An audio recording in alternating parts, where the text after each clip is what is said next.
Uy! Tama na. Sabi mo kung lalapit na.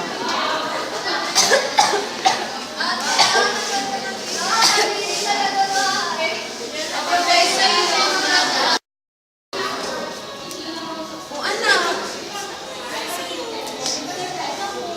ha? Sakit ba ilong mo?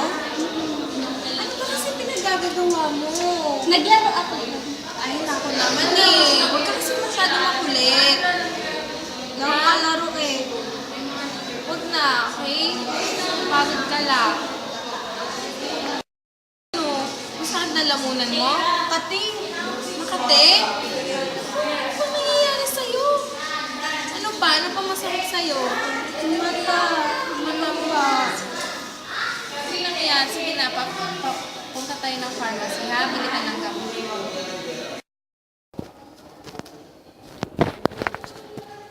Good morning po. Ano po may tutulong ko? Good morning din.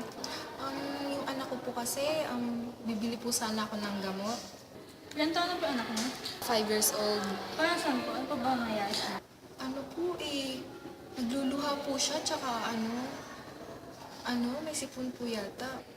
Ano po? Malapot po ba yung sipon niya o malabnaw? Ay, ano po eh, malabnaw.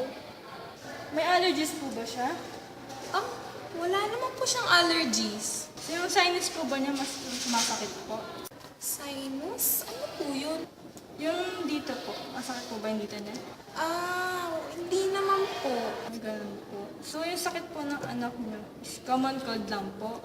Po kami dito, Neosep po, tsaka Dysodin po. Yung Neosep po is 75 pesos, and yung Dysodin po is 89 pesos. Ano po bang Ay, gusto? sige po, doon na lang po ako sa Newsep kasi nagtitipid po ako. Wala po akong pera. Saglit lang po. Sila po yung gamot niyo. 1 teaspoon po siya, ma'am.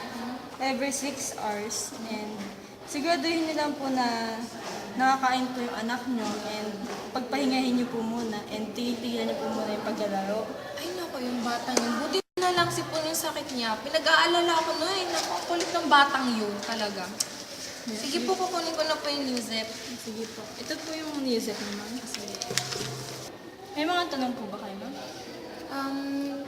Ano po, wala na naman. Pakiulit na lang po kung pasigurado po tayo. Ano po, isang kutsarita every 6 hours. Opo. Tsaka dapat po nakakain na, tapos pagpahingahin lang po yung baby. Sige po, thank you. Ay, yung bayad ko pa po pala.